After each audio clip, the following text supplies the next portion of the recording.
नमस्कार दोस्तों। डेट है आज की 17 फरवरी 2025। स्वागत है आपका आज के करंट अफेयर डिस्कशन में। चलिए डिस्कशन शुरू करते हैं। चलते हैं हमारे पहले आर्टिकल की ओर। क्या है हमारा पहला आर्टिकल? यहाँ पे ये बात हो रही है, एक इन्फ्लुएंसर है, यूट्यूबर है जिनका नाम है रणवीर अलाहाबादिया। इन्होंने एक पॉडकास्ट पर कुछ बात करी थी। ये 2-4-5 दिन पहले की न्यूज़ है।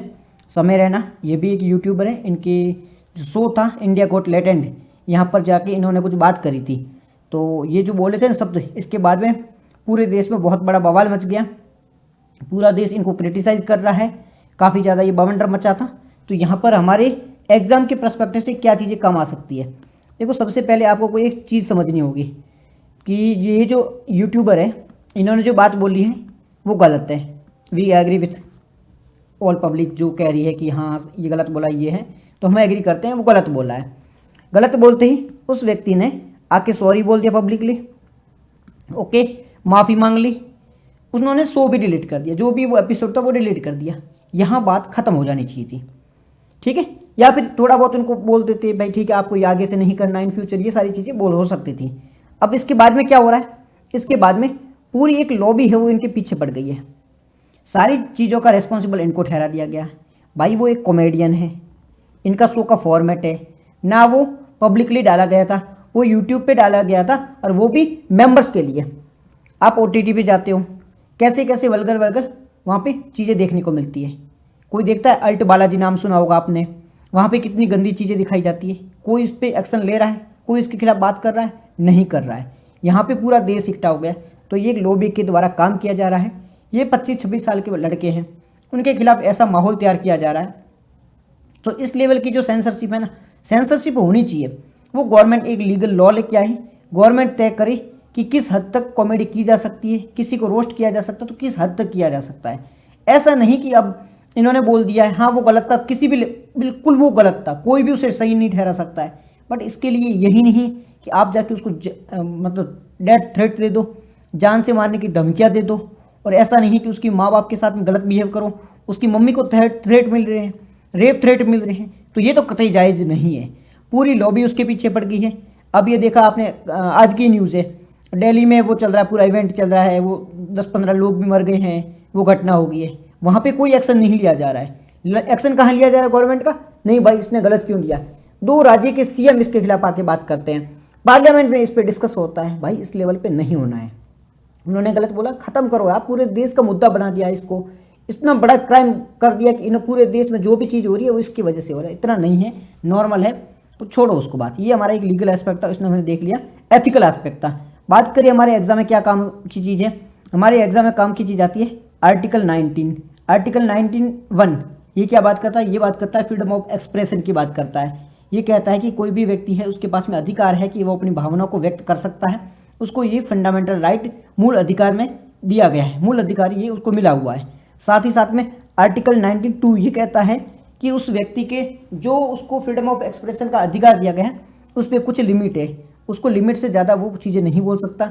उससे नेशनल इश्यू है, नेशनल इंटेग्रिटी है, देश की भावना को आहत नहीं करना। इन सारी चीज़ों को देखते हुए कुछ लिमिटेड चीज़ों में कुछ लिमिटेड ही अधिकार है, उसके बाहर के दायरे में जाके वो काम नहीं कर सकता है। तो आप इस वजह से समझो कि ये एक दायरा है, ये आप खड़े हो, आपका फंडामेंटल राइट है कि आप अपना हाथ घुमाओ, बिल्कुल इसके अंदर अंदर घुमाओ, आपको कोई रोकने वाला नहीं है। आप इसके बाहर जाके ये नहीं कर सकते हो। मतलब आपका जो फंडामेंटल राइट है वो किसके लिए नुकसानदायक नहीं हो सकता है। आप इसके भीतर भीतर कुछ भी करो, ये आपका फंडामेंटल राइट है। ये जो लिमिट है इसके बाहर आप नहीं जा सकते हो। तो आर्टिकल 19(1) यहाँ पे दूसरा पेन लेके आप समझो, ये जो है ना ये आर्टिकल 19(1) है, इसके बाहर में है ये आर्टिकल 19(2) है। 2 कहता है इसके बाहर मत जाओ, 19(1) कहता है कि इसके अंदर रहते रहते आप कुछ भी काम कर सकते हो। तो ये हमारा कुछ लीगल एस्पेक्ट था। कंट्रोवर्सी क्यों है, क्या है, अब क्या होगा, इसके बारे में हमें नहीं पढ़ना, ये हमारे एग्जाम के पर्सपेक्टिव से काम की चीज़ नहीं है। दूसरा जो हमारा आर्टिकल है वो राज्यपाल की आचरण से रिलेटेड है। देखो चर्चा में क्यों है, चर्चा में इस वजह से है, अभी तमिलनाडु, ठीक है, साथ ही साथ केरल, ये कुछ राज्य है, साथ ही साथ जहाँ पर ऐसी राज्य जहाँ पर बीजेपी की सरकार नहीं है। सेंट्रल में अभी बीजेपी की सरकार है, स्टेट में जैसे तमिलनाडु है वहाँ पर बीजेपी की सरकार नहीं है, तेलंगाना में बीजेपी की सरकार नहीं है, केरला में बीजेपी की सरकार नहीं है। तो जहाँ पर बीजेपी की सरकार नहीं है, मैं किसी पार्टी पर नहीं कह रहा हूँ कि उसकी पार्टी खराब है, उसकी पार्टी खराब है, वो नहीं है। ऐसा माना जाता है कि सेंट्रल में जिसकी सरकार होती है, अगर उस पार्टी की स्टेट में सरकार नहीं होती है तो वो पार्टी है वो राज्यपाल के द्वारा स्टेट में जिसकी पार्टी होती है उसको सही से परफॉर्म नहीं करने देती, सही से काम नहीं करने देती। ये समय समय पे बातें होती रहती है। अभी क्या मामला हुआ है, अभी सेम ही मामला हुआ है।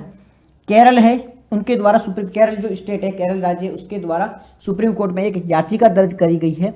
इसमें कहा गया है कि राज्यपाल हैं वो जो बिल पारित किए जाते हैं उसको पारित नहीं करते हैं, वो राष्ट्रपति के लिए उसे रख देते, सुरक्षित रख देते हैं। साथ ही साथ में राज्य के जो काम है उसमें राज्यपाल का हस्तक्षेप बहुत ज़्यादा बढ़ गया है। इसकी वजह से जो काम होने चाहिए वो काम नहीं हो पा रहे हैं, तो ये एक विघ्न पैदा कर रहा है। ठीक है, तो क्या कहा केरल राज्य ने सुप्रीम कोर्ट में, कहा है कि राज्यपाल के द्वारा विधेयक मतलब जो बिल होते हैं उसमें देरी या अनिश्चित काल के लिए रोक, मतलब उसके सिक्योर रख दिया जाता है, लिमिट मतलब बहुत लंबे समय के लिए उसे रोक के रख दिया जाता है। ये काफ़ी दिक्कत कर रहा है। ये जो मामला है ये हमारी जो पूरे राज्य की जो संचालन होता है, राज्य की जो प्रशासनिक व्यवस्था होती है उसमें बाधा पैदा करता है, उसमें रुकावट पैदा करता है। तो ये सही नहीं। ये मामला सुप्रीम कोर्ट में गया, सुप्रीम कोर्ट ने इस पर लताड़ भी लगाई है, राज्यपाल को कहा है कि आप ऐसा नहीं कर सकते हो, और सेंट्रल गवर्नमेंट से इससे जवाब भी मांगा है। अब हम क्या देखेंगे इस आर्टिकल में, सबसे पहले हम बात करेंगे राज्यपाल की पावर के बारे में। राज्यपाल क्या है, कॉन्स्टिट्यूशन में क्या इसका दर्जा है, और क्या क्या प्रोविजन दिए गए हैं, क्या काम है, ये सारी चीज़ें। साथ ही साथ में राष्ट्रपति के साथ में कंपेयर करेंगे। कंपेयर करने का बेनिफिट ये होगा कि हमारा टॉपिक है वो राज्यपाल का भी खत्म हो जाएगा, साथ ही साथ में हमें इन्फॉर्मेशन मिल जाएगी कि राष्ट्रपति के बारे में भी क्या क्या जानकारी दी गई है। ठीक है, क्या काम है, क्या प्रोविजन है, तो दोनों को कंपेयर करके पढ़ेंगे ना। जब आप पीएम को पढ़ते हो तो साथ ही साथ सीएम को पढ़ लो, आपका एक कंपेरिजन खत्म हो जाएगा। गवर्नर को पढ़ते हो, प्रेसिडेंट को पढ़ लो, स्टेट को पढ़ते हो, सेंट्रल को पढ़ लो। ऐसे कंपेयर करके पढ़ोगे तो आपको काफ़ी ज़्यादा ईजी हो जाएगा। अब हम बात कर लेते हैं प्रेसिडेंट और गवर्नर दोनों के बारे में। प्रेसिडेंट, यहाँ पर राज्यपाल, इन दोनों के बारे में बात करते हैं। सबसे पहले बात करते हैं कि ये जो अपने राष्ट्रपति जी होते हैं ये देश के, ठीक है, पूरे राष्ट्र के संवैधानिक प्रधान होते हैं। तो ये संवैधानिक प्रधान है, संवैधानिक प्रमुख। ये कहाँ के संवैधानिक प्रमुख है, ये पूरे देश के संवैधानिक प्रमुख है, और ये राज्य के संवैधानिक प्रमुख हैं। तो राष्ट्रपति जी है वो पूरे देश के संवैधानिक प्रमुख हैं, और जो राज्यपाल जी है वो राज्य के संवैधानिक प्रमुख हैं। पहला पॉइंट क्लियर हो गया। दूसरा पॉइंट, संविधान के कौन से आर्टिकल में वर्णन की बात करते, तो ये 52, 78, 52 से 78 तक के जो आर्टिकल हैं उसमें राष्ट्रपति जी के बारे में बताया गया है। तो 52 से 78 तक के जो आर्टिकल हैं उसमें प्रेसिडेंट के बारे में इंफॉर्मेशन दी गई है।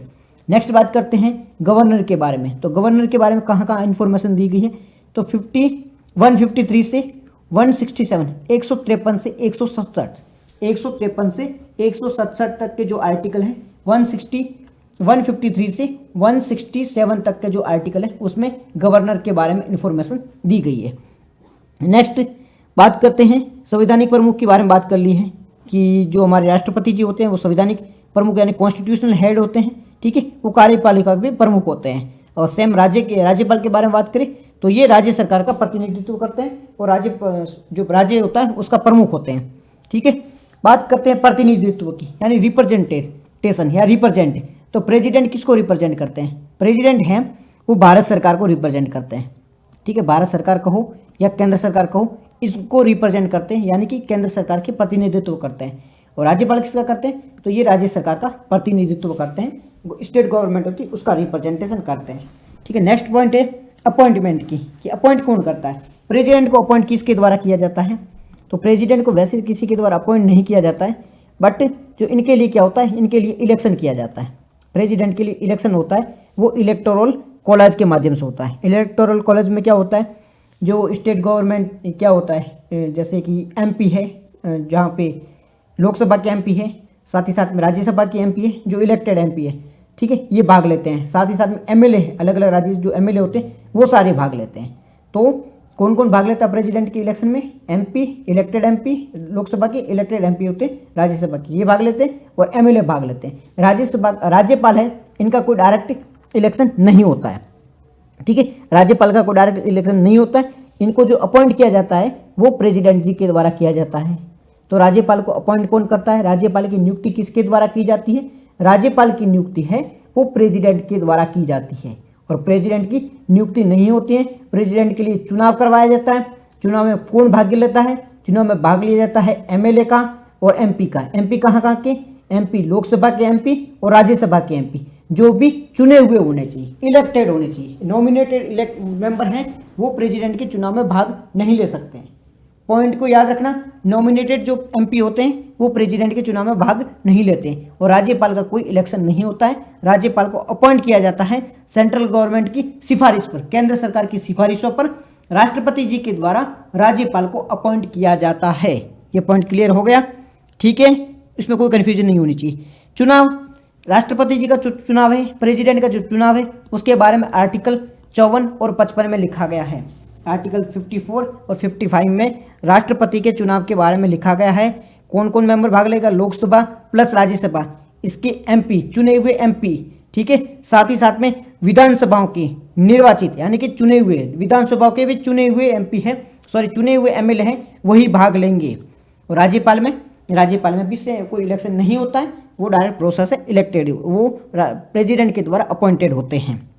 ये पॉइंट क्लियर हुआ। नेक्स्ट, राष्ट्रपति राज्यपाल की नियुक्ति है वो अपने विवेक से करता है, और उसमें भागीदारी कौन? सेंट्रल गवर्नमेंट की होती है। अब हम बात कर लेते हैं कि योग्यता के बारे में। योग्यता क्या होनी चाहिए? राज्यपाल के लिए क्या योग्यता होनी चाहिए? राष्ट्रपति जी के लिए योग्यता 35 वर्ष उम्र होनी चाहिए दोनों के लिए। भारतीय नागरिक होना चाहिए दोनों के लिए, दोनों ही भारतीय नागरिक होने चाहिए। 35 वर्ष की उम्र होनी चाहिए। पीएम के लिए क्या होनी चाहिए? 25 वर्ष की होनी चाहिए। राष्ट्रपति के लिए 35 वर्ष की उम्र होनी चाहिए। ठीक है, दोनों हो गई। तीसरा, संसद का सदस्य, संसद यानी एमपी बनने के लायक होनी चाहिए। एमपी बनने के लिए क्या कंडीशन होनी चाहिए? वही सेम कंडीशन होनी चाहिए, बस थोड़ी उम्र का फर्क है, बाकी वही कंडीशन है। ठीक है, किसी लाभ के पद पर नहीं होना चाहिए। प्रॉफिट, लाभ का पद मतलब क्या होता है? लाभ का पद मतलब होता है कि सेंट्रल गवर्नमेंट के अंतर्गत किसी और जॉब पर वो नहीं होना चाहिए। सेंट्रल गवर्नमेंट में कोई, जैसे हम बोल सकते हैं कोई एमएलए बना हुआ है, कोई एमपी बना हुआ है, ठीक है, वो नहीं कह सकता कि मेरे को राष्ट्रपति बनना है। तो राष्ट्रपति बनते ही इनको ये पद है वो छोड़ना पड़ेगा। किसी भी लाभ के पद पर नहीं होना चाहिए। बिना लाभ के पद ही वो जाके राष्ट्रपति बन सकता है। और सेम है वो राज्यपाल के लिए कंडीशन लागू होती है। भारत का नागरिक होना ही चाहिए, ठीक है, लाभ का पद होना चाहिए। अब कार्यकाल और हटाने की प्रोसेस, बात करें टेन्योर की। टेन्योर कितना होता है? प्रेसिडेंट का टेन्योर कितना होता है? 5 वर्ष। और राज्यपाल का वो भी 5 वर्ष होता है। हटाया कैसे जा सकता है? प्रेसिडेंट को हटाने के लिए महाभियोग की जरूरत होती है। अभी महाभियोग क्या होता है? ठीक है, पहले बात कर लेते हैं फिर से। प्रेसिडेंट और यहाँ पे गवर्नर, ठीक है, दोनों पॉइंट हो गए। अब हटाना, रिमूवल का मतलब होता है हटाना। हटाए कैसे सकते? पहले तो बात कर लेते हैं कार्यकाल की। टेन्योर कितना होता है? 5 वर्ष। इनका भी 5 वर्ष होता है।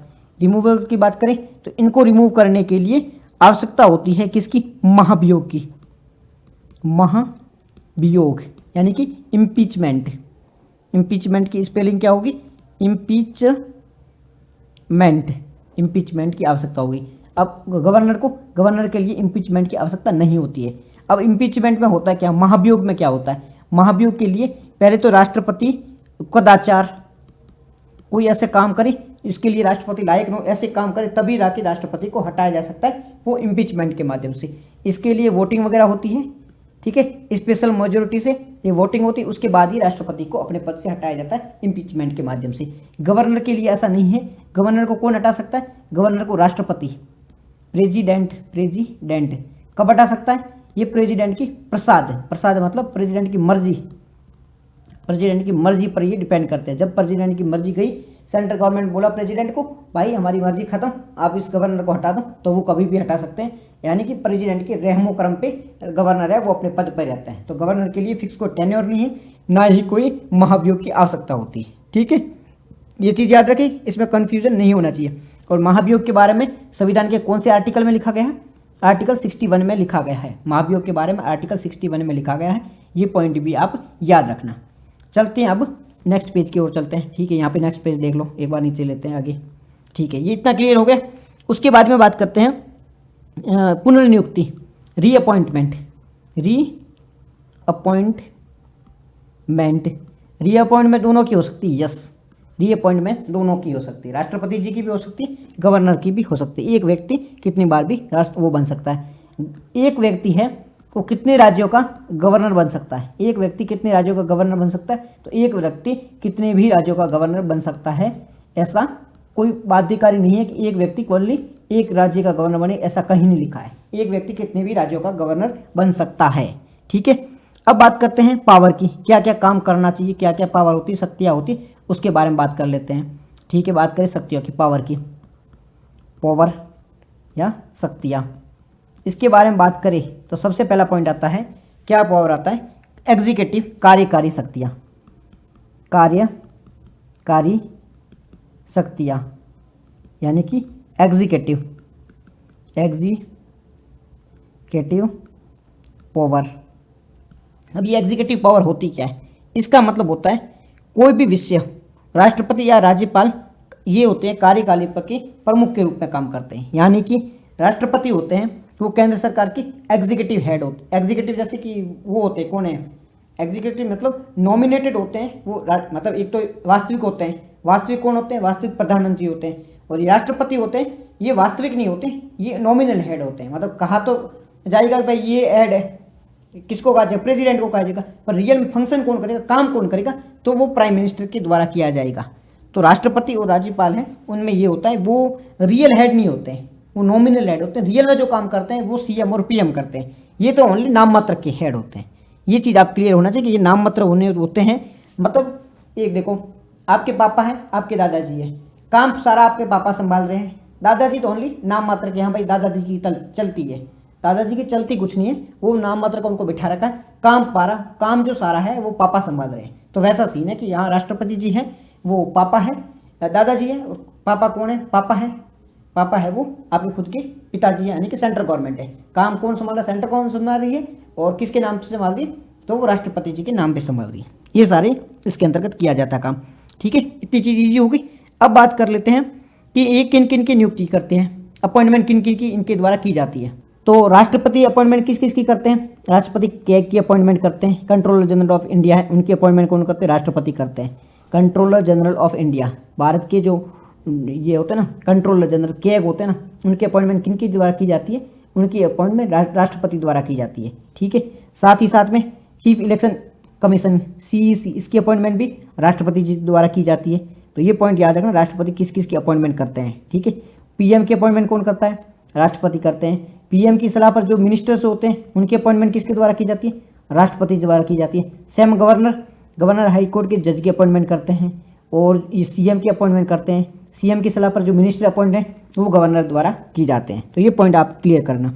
फिर जो अटॉर्नी जनरल होते हैं सेंट्रल लेवल पे, उनकी अपॉइंटमेंट कौन करता है, राष्ट्रपति जी द्वारा की जाती है। और स्टेट लेवल पे जो होते हैं एडवोकेट जनरल, उसकी अपॉइंटमेंट है वो गवर्नर द्वारा की जाती है। तो ये इनके लिए भी कुछ पॉइंट है वो आप याद रखना। ठीक है, तो ये कुछ पॉइंट होते हैं सब। फिर बात कर लेते हैं मनी बिल की।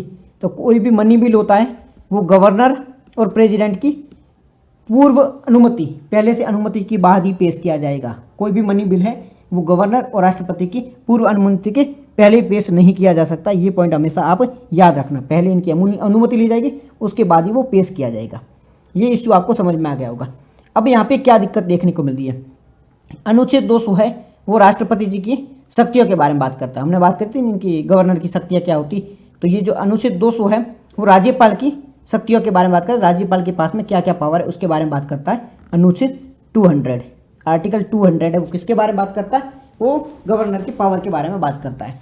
गवर्नर के पास में क्या क्या पावर है, जब कोई बिल है गवर्नर के पास भेजा जाता है तो गवर्नर के पास में 4 विकल्प होते हैं। फॉर एग्जाम्पल के लिए मैंने आपके पास में कोई लेटर लिख के भेजा, अब आपके पास में क्या क्या ऑप्शन है, आपके पास में 4 ऑप्शन है। आप क्या कर सकते हो, पहले तो इस लेटर को एक्सेप्ट कर सकते हो। ठीक है, हमने एक्सेप्ट कर लिया। अब आपने अगर एक्सेप्ट कर लिया, यहाँ पे अलग पेज से समझो।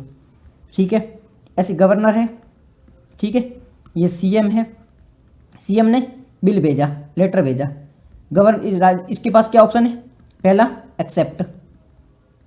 अगर इन्होंने इस बिल को स्वीकार कर लिया, ये जो बिल भेजा था इसको इन्होंने अगर यहाँ पे टिक मार्क कर दिया तो इसका मतलब ये क्या होगा, इसका मतलब ये जो बिल है वो बन गया एक्ट। यहाँ पे था बिल और इन्होंने एक्सेप्ट कर लिया तो क्या बन गया, एक्ट बन गया। ऐसे समझो, बिल है, एक्सेप्ट कर लिया, और क्या बन गया, यहाँ पे बन गया एक्ट। तो पहला चीज़ तो हो गया, अगर बिल है उनको गवर्नर एक्सेप्ट कर लिया तो कानून बन जाएगा। सीएम है, कोई भी बिल पारित करने के बाद में लोग वहाँ पे सीएम मतलब राज्य की बात करें तो राज्य में अगर 2 सदन है, अगर राज्य परिषद भी है और विधानसभा भी है तो दोनों में पास करना होगा। और राज्य परिषद नहीं है तो विधानसभा, विधान परिषद नहीं है तो विधानसभा, विधानसभा में बिल पारित करने के बाद में गवर्नर के पास भेजते हैं। तो गवर्नर के पास में भेजने की, गवर्नर साइन करता है तभी वो कानून बनता है। तो गवर्नर के पास में 4 ऑप्शन होते हैं। कितने ऑप्शन होते हैं? 4।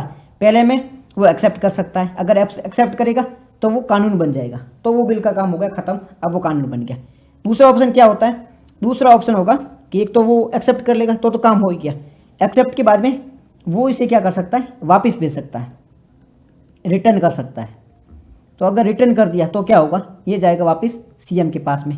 अब सीएम क्यों लगेगा ये वापस आया है तो इसमें या तो कुछ सुधार कर ले, या तो कुछ सुधार कर ले, या बिना सुधार किए, या तो सुधार किए या बिना सुधार किए इस बिल को अगर सीएम है वापस भेज देते हैं गवर्नर के पास में, तो अब इनको एक्सेप्ट करना ही होगा। पहली बार वापस लौटा सकते हैं, दूसरी बार तो इनको वापस एक्सेप्ट करना होगा। पहली बार बिल आया, एक्सेप्ट कर दिया, कानून बन गया, मामला खत्म हो गया। दूसरी बार बिल भेजा इन्होंने तो क्या हुआ? इन्होंने रिटर्न कर दिया। रिटर्न करने के बाद में इन्होंने वापस भेजा तो एक्सेप्ट करना ही पड़ेगा। सिंपल सी समझो, कोई भी बिल अगर गवर्नर के पास में जाता है तो गवर्नर के पास में 4 पावर होती है। पहला, अगर वो बिल को स्वीकार कर लेता है तो वो बिल है वो कानून बन जाएगा, मामला हो जाएगा खत्म। दूसरी पावर में वो क्या कर सकता है? दूसरे में इसको वापस कर सकता है, भाई आपका बिल है वापस ले लो। वापस भेजा, अब सीएम क्या करेगा? सीएम या तो सुधार कर लेगा या बिना सुधार के। सीएम मतलब होता है राज्य की बात कर रहे हैं, पूरी जो मंत्रिपरिषद वगैरह होती है उसकी बारे में बात कर रहे हैं, विधानसभा की बात कर रहे हैं। अब इन्होंने अगर वापस लौटाया तो गवर्नर को साइन करने ही पड़ेंगे, दोबारा वापस नहीं लौटा सकता है, दोबारा साइन करने ही पड़ेंगे। ये प्रोविजन दिया गया है। दूसरा प्रोविजन हो गया, ठीक है, रिटर्न करने का। तीसरा, अब तीसरे में क्या कर सकते हैं? तीसरे में गवर्नर क्या करेंगे? अपने पास में सिक्योर, सुरक्षित रख लेंगे, ना तो वापस लौटाएंगे और ना ही इसे एक्सेप्ट करेंगे। इसे कहा जाएगा पॉकेट वीटो। इसे सुरक्षित रख लिया जाता है, ठीक है। सुरक्षित रखने के बाद में वो जेब में डाल के भूल जाएंगे तो वो ना तो वापस जाएगा ना कानून बनेगा, तो इसे डिले कर दिया जाएगा। और चौथा होता है प्रेसिडेंट के लिए भेजना, प्रेसिडेंट के पास भेजना। ये 4 पावर होती है। तो पहला में क्या हुआ, फिर से देखो एक बार, पहला बिल आया, एक्सेप्ट कर लिया, कानून बन गया, मामला खत्म हो गया। दूसरा, रिटर्न कर दिया, वापस रिटर्न कर दिया, वापस आया तो एक्सेप्ट करना होगा, ठीक है। तीसरा, पॉकेट वीटो, संभाल के रख दिया, ना एक्सेप्ट किया ना वापस भेजा। और चौथा क्या है? प्रेसिडेंट के पास भेज दिया, राष्ट्रपति जी के पास भेज दिया। राष्ट्रपति या एक्सेप्ट करेंगे, राष्ट्रपति वापस भेज सकते हैं, राष्ट्रपति डिले कर सकते हैं, वो राष्ट्रपति की पावर है, ठीक है। राष्ट्रपति ने एक्सेप्ट कर लिया, कानून बन जाएगा, बात खत्म हो जाएगी। राष्ट्रपति ने रिटर्न कर दिया, फिर वापस सीएम भेजेगी तो राष्ट्रपति जी वापस रोक सकते हैं, राष्ट्रपति जी दोबारा भी बिल भेजे, ठीक है। दोबारा भी राष्ट्रपति जी के पास बिल आएगा तो राष्ट्रपति जी उसे रोक सकते हैं। फॉर एग्जाम्पल के लिए एक बार ऐसे समझो, आपके दादाजी, आपके पापा ने आपके चाचा को बिल भेजा, ठीक है। आपके चाचा ने एक्सेप्ट कर लिया, जो भी लेटर लिख के भेजा एक्सेप्ट कर लिया तो वो काम हो गया। फिर दोबारा, एक तो एक्सेप्ट कर लिया तो काम हो गया, नहीं तो एक्सेप्ट करने नहीं करके क्या कर सकते हैं? चाचा वापस पापा को भेज सकते हैं कि आप एक बार देखो तो क्या है। फिर दोबारा पापा वापस भेजेंगे तो चाचा को एक्सेप्ट करना ही पड़ेगा, ठीक है। फिर क्या हुआ? तीसरी बार भेजा तो पापा ने क्या, चाचा ने क्या किया? उसे जेब में डाल दिया, ना तो एक्सेप्ट किया ना वापस भेजा, जेब में डाल दिया। तो वो अब क्या होगा? अब वो वहीं पे खत्म हो गया, मामला लंबे समय तक चलता ही रहेगा। और चौथे में क्या कर सकता है चाचा? वो दादाजी के पास भेज सकते हैं। अगर दादाजी के पास भेज दिया, अब दादाजी उसके साथ क्या करेंगे? दादाजी से हम एक्सेप्ट कर लेंगे तो काम हो जाएगा। वापस भेज सकते हैं पापा के पास में, पापा वापस भेजेंगे तो सेम दादाजी तो महापावर है, सुपर पावर है, तो दादाजी फिर से सिक्योर कर सकते हैं, भाई नहीं मुझे नहीं है पसंद, मैं नहीं साइन करूंगा। तो वैसा वाला सीन है। राष्ट्रपति मतलब दादाजी, वो स्ट्रांग है, ऐसी बात समझ लो। तो ये यहाँ पर पूरा मामला हो गया कि राष्ट्रपति जी के पास में क्या क्या पावर होती है।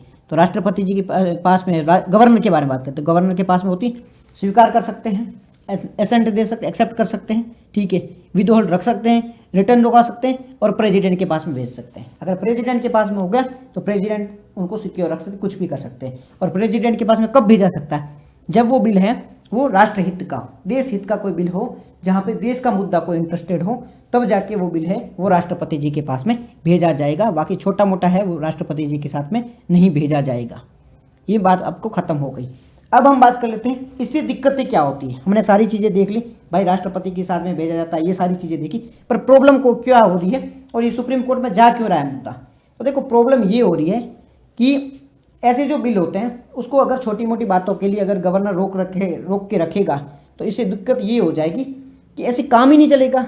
गवर्नर होते हैं, उनका कोई इलेक्शन नहीं होता है, वो एक निर्वाचित सरकार में काम करते हैं, मतलब वो होते हैं, वो निर्वाचित नहीं होते हैं, वो गैर निर्वाचित होते हैं, वो नॉन इलेक्टेड होते हैं। वो अगर कोई non elected person, for example के लिए आप अपने गांव के सरपंच हो, आपको गांव के लोगों ने वोट दिया है तो आप गांव के लोगों के लिए काम कर रहे हो। दूसरा कोई बंदा आता है पटवारी, अब वो पटवारी आके आप में हस्तक्षेप करता है, इसका मतलब आप तो भाई साहब आपको तो लोगों ने चुना है। दूसरा बंदा आके आप में इंटरफेयर करता है जिसका कोई लेना देना ही नहीं है, आपके गांव को जानता नहीं है, सिस्टम नहीं जानता, फालतू आके परेशान कर रहा है आपको, तो आप थोड़े सहन करोगे, नहीं यार हम क्यों सहन करेंगे, वो तो फालतू हमें परेशान कर रहा है। तो सेम ऐसा होगा कि निर्वाचित व्यक्ति जिसको लोगों ने चुना है, लोगों ने हमारी खुद की भलाई करने के लिए उस व्यक्ति को चुना है, और गवर्नर निर्वाचित नहीं है, वो इलेक्टेड है, उसको केंद्र ने भेजा है, तो वो हस्तक्षेप करेगा तो वो काम कैसे चलेगा। तो जनता का जो जनादेश है वो कमजोर हो जाएगा। पहला पॉइंट क्लियर होगा। इसी संघीय ढांचा, संघीय ढांचा का मतलब होता है फेडरल स्ट्रक्चर।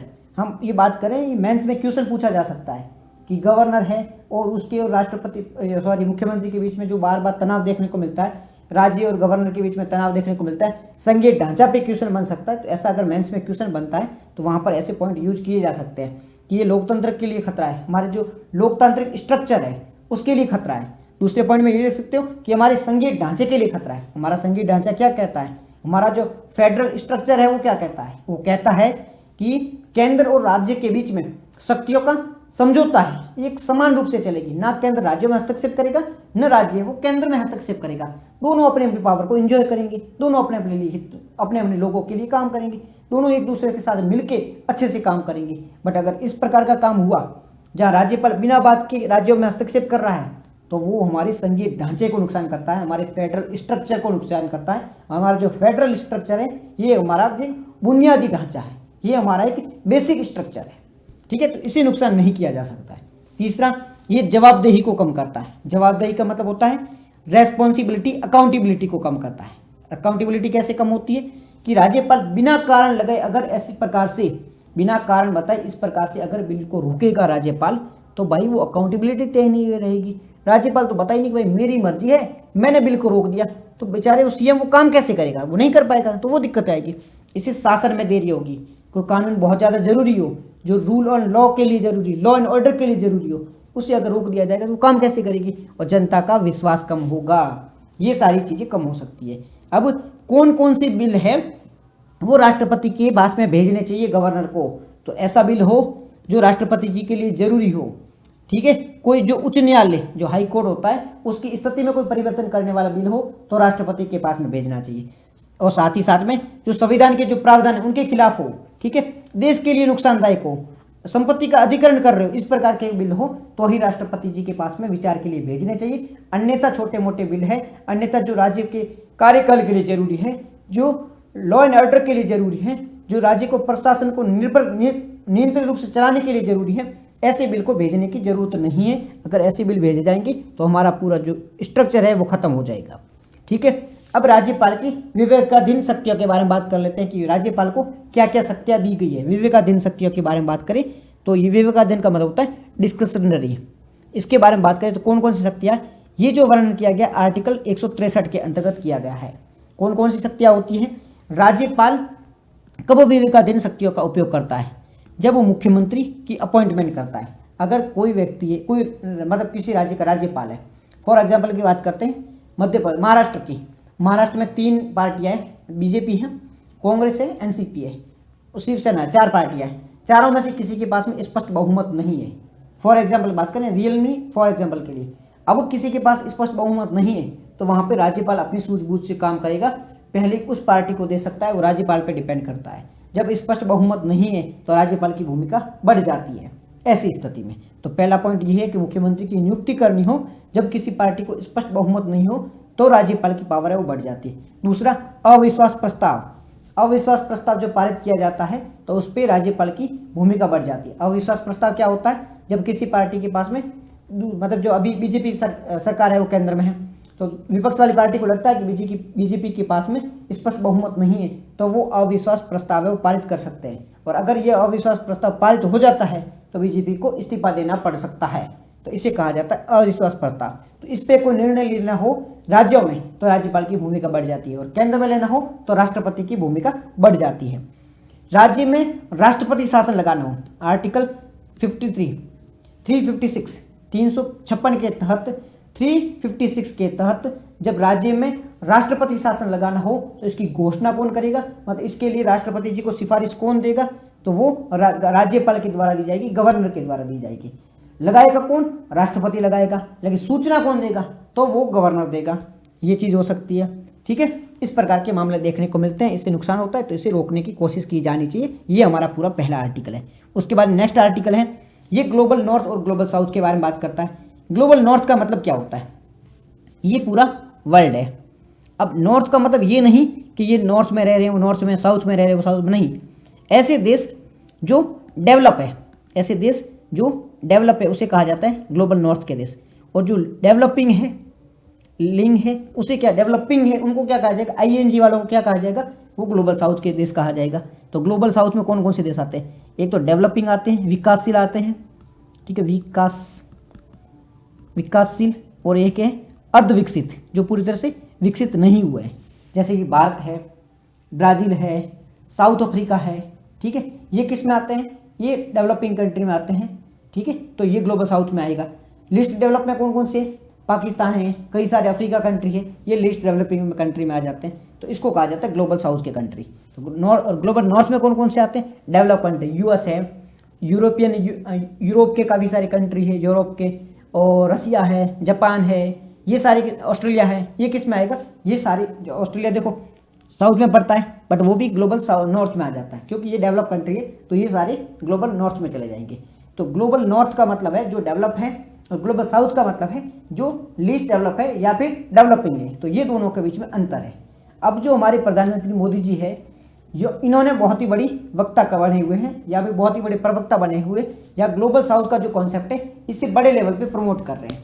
मोदी जी का मतलब पूरे देश का मानना है, भारत का मानना है कि जो भारत है वो आने वाले समय में ये जो ग्लोबल साउथ है उनका लीडर बन सकता है।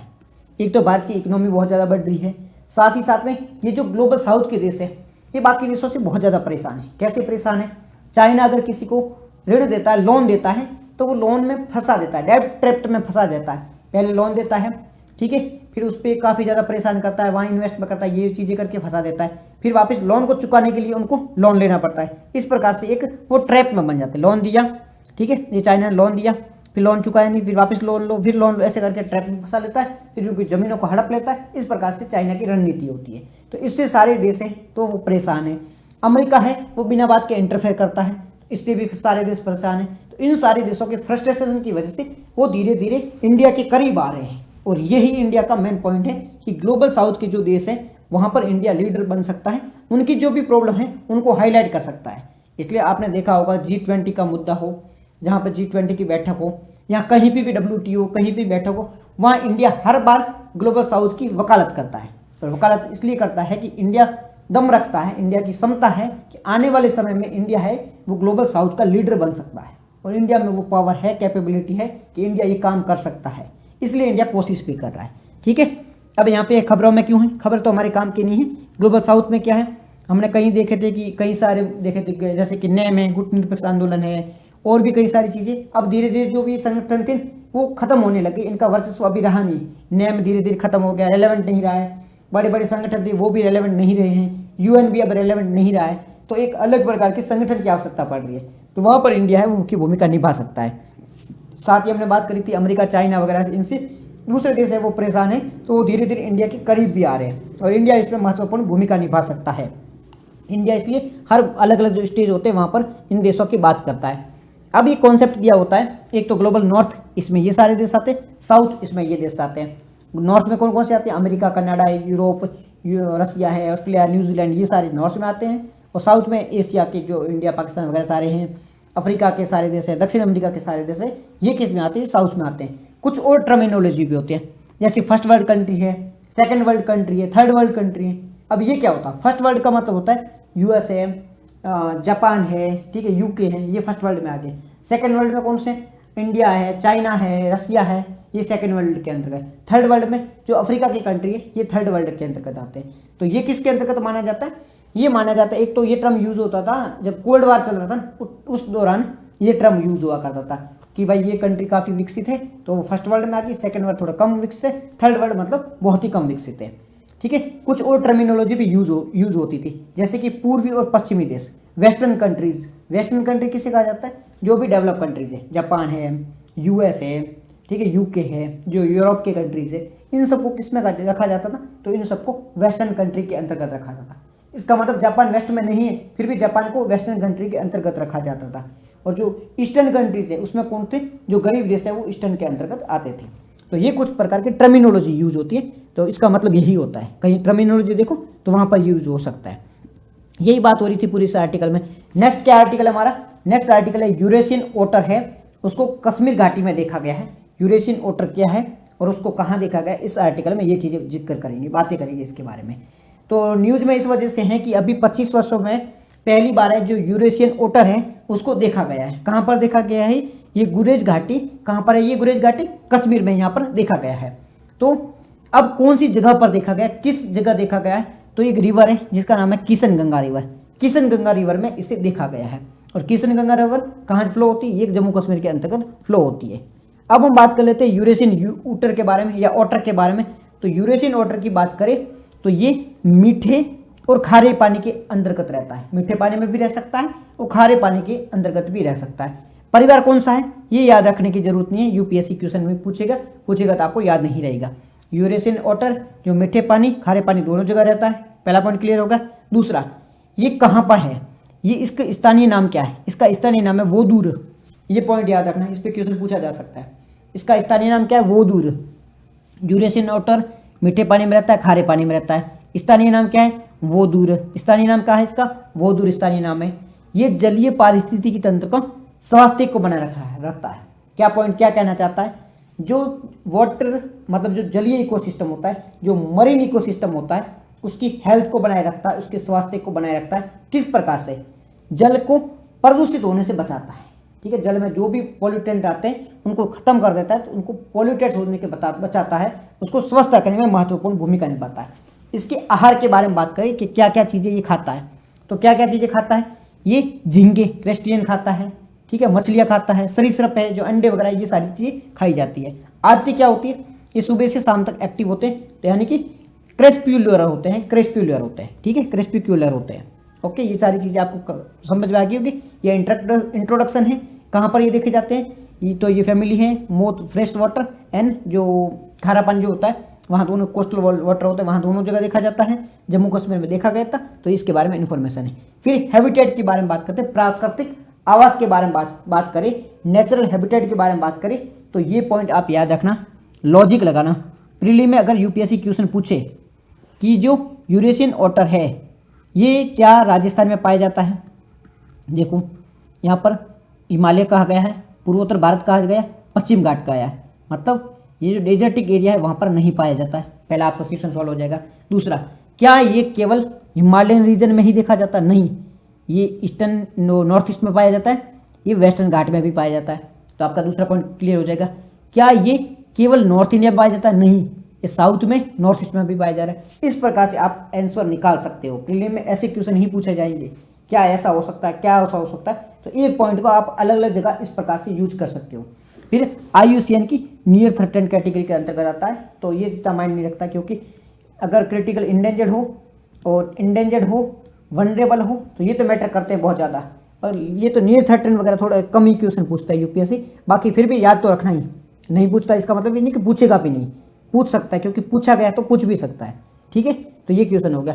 नेक्स्ट टाइम हमारी राष्ट्रपति जी हैं, उन्होंने कुंभ मेले में जो भी डीप वगैरह लगाया था, स्नान किया था, तो क्या ही कर सकते हैं, हमारी तो परीक्षा में तो कम आएगा नहीं, तो हम अपने पाप धो के आ सकते हैं, इससे ज़्यादा क्या ही कर सकते हैं। ठीक है, नेक्स्ट आर्टिकल की ओर चले, तो हमारे प्रधानमंत्री मोदी जी हैं वो फ्रांस की यात्रा पे गए हैं। AI समिट हो रहा है फ्रांस पे, वहाँ पर यात्रा पे गए हैं, तो वहाँ पे उनका वेलकम किया गया है। ठीक है, तो वो सारी चीज़ें जिक्र करी गई है। AI के बारे में बताया गया है, AI का किस प्रकार से उपयोग हो सकता है, इन फ्यूचर में इसका यूजेज बढ़ रहा है, तो इससे किस प्रकार से रेस्पॉन्सिबल बनाया जा सकता है, ये हमारे काम आ रही है। ठीक है, इसमें क्या क्या कमियां हैं, इस कमियों से कैसे दूर किया जा सकता है, इन सब के बारे में बात करी गई। ताकि कोई स्पष्ट ऐसे कोई पॉइंट थे नहीं, अलग से कोई आर्टिकल आया तो हम जरूर इस पर डिस्कस करेंगे। ठीक है, ये लोकेशन हमारे काम की है, फ्रांस, कैपिटल कौन सी है, पेरिस है, ठीक है। बेल्जियम इसकी नेबर कंट्री है, लग्जमबर्ग है, स्विट्जरलैंड है, इटली है और स्पेन है। मेडिटेरियन सी है, नॉर्थ अटलांटिक ओशियन है, इंग्लिश चैनल है। इंग्लिश चैनल है वो इंग्लैंड और फ्रांस के बीच में। ये चीज़ें याद रखना, प्रीलिम में क्वेश्चन पूछा जा सकता है। ओके, चलते हैं नेक्स्ट आर्टिकल की ओर। नेक्स्ट जो आर्टिकल है बीमस्टेक के बारे में, बीमस्टेक युवा शिखर सम्मेलन 2025 के बारे में। क्या आर्टिकल हमारा, बीमस्टेक युवा शिखर सम्मेलन 2025 के बारे में हमारा आर्टिकल है। क्या कह रहा है ये आर्टिकल, ये आर्टिकल बात कर रहा है बीमस्टेक युवा शिखर सम्मेलन की। तो ये भारत का जो पहला बीमस्टेक युवा शिखर सम्मेलन का उद्घाटन 2025 में हुआ है। कहाँ हुआ है, गांधीनगर गुजरात में।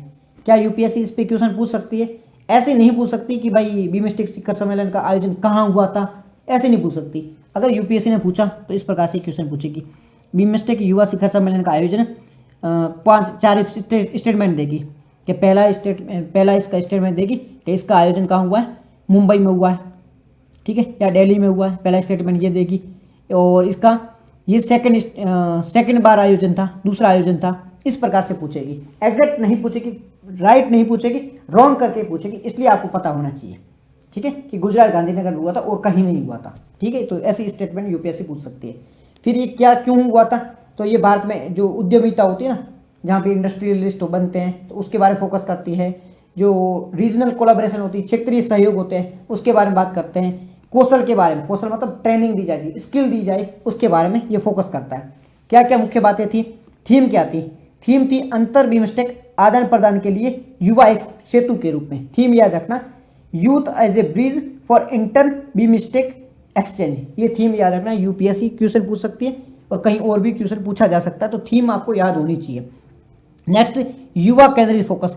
इसमें युवाओं पे बहुत ज़्यादा फोकस किया गया है कि वर्ल्ड में अभी जो एशिया की बात करें, बीमस्टेक के जो भी मेंबर है, उसमें टोटल 1.8 बिलियन पॉपुलेशन है और उसमें से फोकस करने की आवश्यकता है। बात करें 2047 तक की, तो भारत का जो लक्ष्य है ना 2047 का, विकसित देश बनना है, तो उसमें युवा महत्वपूर्ण भूमिका निभा सकती है। अभी स्टार्टअप जो कल्चर है उसमें युवाओं ने महत्वपूर्ण भूमिका निभाई है और वो नवाचार, इनोवेशन और इंडस्ट्री पर बहुत अच्छे से फोकस कर रहे हैं, तो इनको बढ़ाने पर फोकस किया जाना चाहिए। बीमस्टेक के बारे में बात करें तो बीमस्टेक एक रीजनल ग्रुप है जिसे बंगाल की खाड़ी बहुक्षेत्रीय तकनीकी और आर्थिक सहयोग पहल, इसकी फुल फॉर्म क्या है, bay of Bengal initiative for multi sectoral technical economic cooperation, ये इसकी फुल फॉर्म है। फुल फॉर्म याद रखनी है, याद रख लेना यार, बेटर ही रहेगा, कहीं यूज करने में काम आ जाएगी, मेंस में भी और प्रीलिम में तो काम आ सकती है। तो bay of Bengal initiative for multi sectoral technical and economic cooperation, bay of Bengal initiative for multi sectoral technical and economic cooperation. 2-3 बार बोलोगे तो आपको थोड़ी बहुत याद रह जाएगी। कौन कौन से देश इसके मेंबर है, ठीक है। बी का मतलब बांग्लादेश, आई का मतलब इंडिया, एम का मतलब म्यांमार, ठीक है, एस का मतलब श्रीलंका, ई का कोई मतलब नहीं, तो ई से बन गया टी, ये वैसे टी को इसको ले लो, टी का मतलब थाईलैंड हो गया, ई से कोई है नहीं, फिर नेपाल और भूटान, ये देश मेंबर है। वैसे इनके लिए कोई वहाँ पे यूज़ नहीं कर रहा है क्योंकि मैच भी नहीं कर रहा था, लेकिन आपको याद नहीं रही, तो इतने भी तो वैसे निकल सकती है, BIMST, इससे तो देश निकल रहे। और ई और सी आपको याद रखना, ई जगह नेपाल है और सी की जगह भूटान है। ओके, इस प्रकार से आप याद रख सकते हो, India, Bangladesh, Myanmar, Sri Lanka, Thailand, Nepal, Bhutan. B की जगह वैसे भी मान सकते हो, बी की जगह 2 है, भूटान भी है, बांग्लादेश भी है, नेपाल की जगह कोई नहीं, तो नेपाल को ई से आप समझ के कैसे भी करके याद रख लेना कि ये देश मेंबर है। यूपीएससी प्रीलिम में क्वेश्चन पूछती है कि कौन सा देश मेंबर नहीं है, ठीक है, तो ऐसे इसलिए याद रखना कि India, Bangladesh, Myanmar, Sri Lanka, Thailand, Nepal, Bhutan है, पाकिस्तान नहीं है। इसे बनाया इसी वजह से गया था कि पाकिस्तान को साइलेंट किया जाए, चाइना को साइलेंट किया जाए, क्योंकि पाकिस्तान के साथ में जो भी साख वगैरह है वह सही से काम नहीं कर रहे थे, इसलिए तो बीमस्टेक को बनाया गया था। तो पाकिस्तान है वो नहीं है, चाइना है वो नहीं है, पाकिस्तान चाइना को हटाया गया, अफगानिस्तान को हटाया गया है। तो अगर पूछे कि उसमें पाकिस्तान मेंबर है, नहीं है, चाइना नहीं है और अफगानिस्तान नहीं है, तो इंडिया है, बांग्लादेश है, भूटान है, म्यांमार है, श्रीलंका है, थाईलैंड है। ओके, ये देश इसमें मेंबर है। काम क्या करता है, रीजनल बात करता है, एड्रेसिंग जो भी इश्यू होते हैं उसको एड्रेस करने के बारे में बात करता है, पोवर्टी जो गरीबी होती है उसको दूर करने की बात करता है, सस्टेनेबिलिटी पर फोकस करता है, ये सारी चीज़ें इसके अंतर्गत की जाती है, ठीक है। तो ये चीज़ें कुछ याद रखना, ये सारी बात हो रही थी। नेक्स्ट आर्टिकल, वही तमिलनाडु गवर्नर, वही बात हो रही, तमिलनाडु में जो गवर्नर है वो अच्छे से काम नहीं कर रहे हैं, हस्तक्षेप कर रहे हैं, तो सुप्रीम कोर्ट ने डांट लगाई है, तो वही इसमें बात हो रही है। नेक्स्ट है कुंभ के मेला के बारे में है, तो हमारे काम का है नहीं, हम पढ़ेंगे नहीं। ओके, नेक्स्ट आर्टिकल है हमारा अंतर्राष्ट्रीय आपराधिक न्यायालय आईसीसी के बारे में। इंटरनेशनल आपराधिक मामला या इंटरनेशनल कोर्ट, क्रिमिनल कोर्ट। एक होता है international court of justice ICJ, और यहाँ पे हम बात कर रहे हैं इंटरनेशनल क्रिमिनल कोर्ट के बारे में बात कर रहे हैं। तो क्या है इंटरनेशनल क्रिमिनल कोर्ट, इसके बारे में बात करें इंटरनेशनल क्रिमिनल कोर्ट की, तो सबसे पहले मुद्दा क्या है, मुद्दे को छोड़ो, इसको काम की नहीं है, आप समझो अंतर्राष्ट्रीय आपराधिक मामला के बारे में। इसकी स्थापना कब करी गई थी? इसकी स्थापना हुई थी 17 जुलाई 1998 को, 17 जुलाई 1998 में इसकी स्थापना हुई थी। कब से काम करने लगा ये? काम ये करने लगा है 2002 से। कब से काम करने लगा है? 2002 से ये काम करने लगा गया है।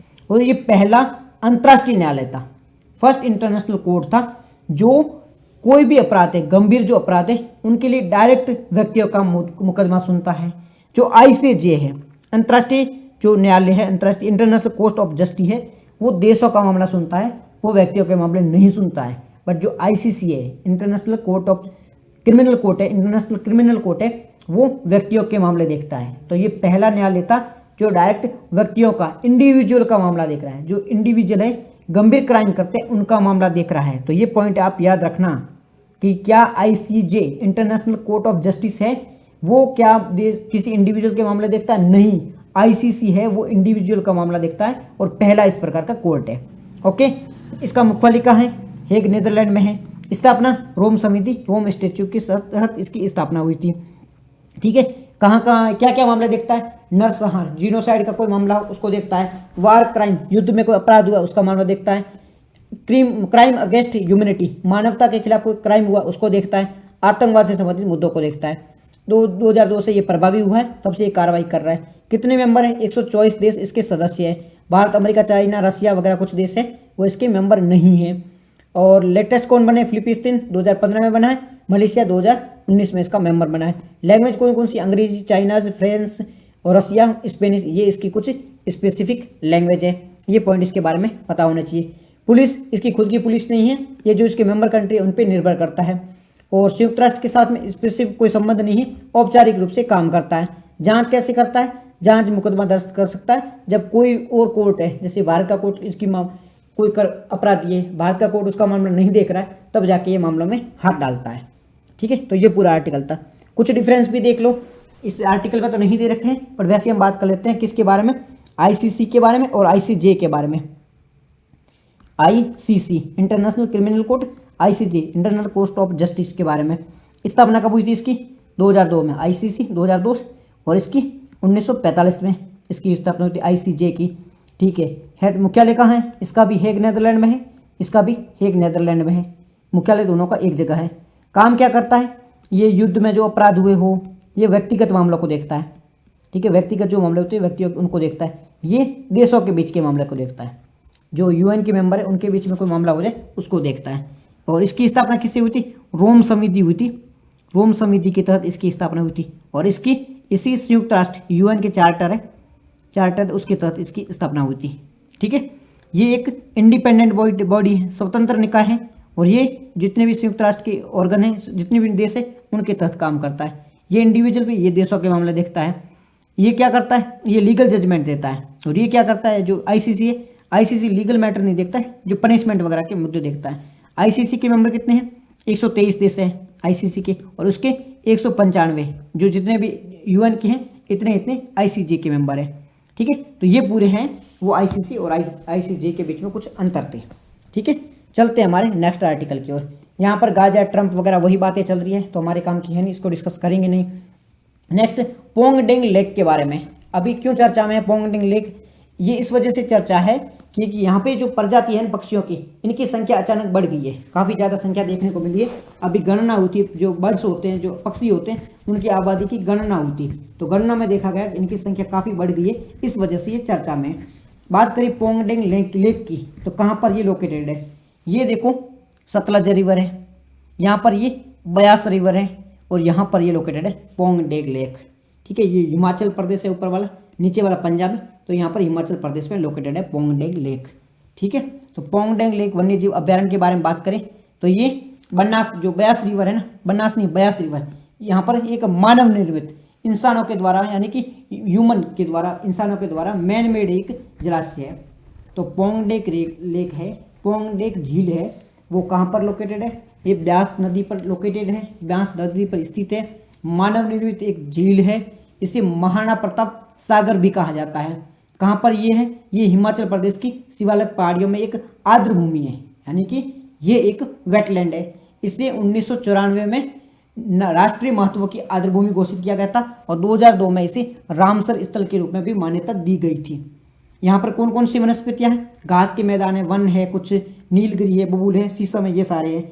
यहाँ पर बार हेडेड गूज, ये इंपॉर्टेंट पॉइंट याद रखना, यहाँ पर बार हेडेड गूज है, उसकी संख्या पर देखी गई थी। तो इस पॉइंट को याद रखना कि बार हेडेड गूज है वो कहाँ देखने को मिलता है। एक प्रकार का बतख जैसा ही होता है बार हेडेड गूज, वो यहाँ पे देखने को मिला है। ठीक है, तो ये पॉइंट याद रखना, इस पर क्वेश्चन पूछा जा सकता है। ब्यास नदी के बारे में बात करें तो ये हिमाचल से उसका उद्गम होता है। हिमाचल में कहाँ से? धौलाधार रेंज है, रोहतांग दर्रा, वहाँ से इसका उद्गम होता है। और ये पंजाब की जो 5 नदियाँ हैं ना, ब्यास, सतलज, ठीक है, झेलम वगैरह, उनका ये पार्ट है। ठीक है, कहाँ कहाँ से ये बहती है? हिमाचल प्रदेश और पंजाब से होती हुई बहती है। ये हरिके जो आर्द्र भूमि है, हरिके वेटलैंड, वहाँ पर जाके ये सतलज में मिल जाती है। नीचे से सतलज जाती है, ऊपर से ब्यास आती है, हरिके वेटलैंड के पास में ये सतलज से मिल जाती है। तो ये पॉइंट आप याद रखना। हरिके है जो एक आर्द्र भूमि है, एक वेटलैंड है। इसकी सहायक नदियाँ कौन कौन सी है? बैन है, बाणगंगा, चक्की है, ऊहल है, लूणी है, गज है, सुकेती है, ये इसकी कुछ सहायक नदियाँ हैं। ये पॉइंट भी आप याद रखना। नेक्स्ट आर्टिकल, इसमें जो बात हो रही है जस्टिस रिलेटेड स्कीम वगैरह की बात हो रही है, हमारे काम की बात है नहीं। नेक्स्ट है ट्रोपेक्स एक्सरसाइज के बारे में। तो क्या है ट्रोपेक्स एक्सरसाइज? बात करें ट्रोपेक्स एक्सरसाइज की तो ये किसी देश के मध्य नहीं हुई है। भारत की जो तीनों सेनाएं हैं, आर्मी, नेवी, एयरफोर्स, इन तीनों के बीच में एक्सरसाइज कंडक्ट हुई है। ठीक है, तो अभी बात करें इसकी फुल फॉर्म की, तो इसका फुल फॉर्म है theatre level operational readiness exercise. Theatre level operational readiness exercise, ये इसकी फुल फॉर्म है। ये भारत की तीनों जो सेना है उनके बीच में ये कंडक्ट होती है। हर 2 वर्ष में इसे आयोजित किया जाता है, प्रत्येक 2 वर्ष में इसे आयोजित किया जाता है। और हमारे देश की जो सेना है उसके बीच में कोऑर्डिनेशन बनाने के लिए इसे किया जाता है, आपस में सहयोग बढ़ाने के लिए इसे कंडक्ट किया जाता है। बस इतनी सी बात है। नेक्स्ट जो है सार्डिम स्ट्रीम के बारे में, इतना पॉइंट याद रखना। मैप देख लो सार्डिम स्ट्रीम की, यहाँ पर बहती सार्डिम स्ट्रीम, ये यहाँ पे, ये उरुग्वे है, ठीक है, ये अर्जेंटीना है, तो यहाँ पे बहती है। बस ये लोकेशन याद रखना सार्डिम स्ट्रीम की। तो यहाँ पर देखा गया कि यहाँ पे जो पानी का रंग है वो काला अलग चेंज हो गया है, बदल गया है। ठीक है, क्योंकि वहाँ पे पॉल्यूशन वगैरह बहुत ज़्यादा देखने को मिला था, इसकी वजह से रंग बदल गया है।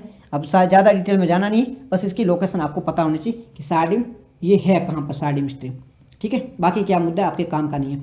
नेक्स्ट जो आर्टिकल है पुर्तगाल के बारे में, ये इसकी कैपिटल है, ये स्पेन से बाउंड्री लगती है, इधर मेडिटेरियन सी है, इधर नॉर्थ एटलांटिक ओशियन है, ये कुछ इसके आसपास में द्वीप है। बस इतनी आपको पॉइंट पता होने चाहिए। तो ये आज का हमारा करंट अफेयर का डिस्कशन था। मिलते हैं नेक्स्ट वीडियो में, तब तक के लिए बाय, जय हिंद, जय भारत।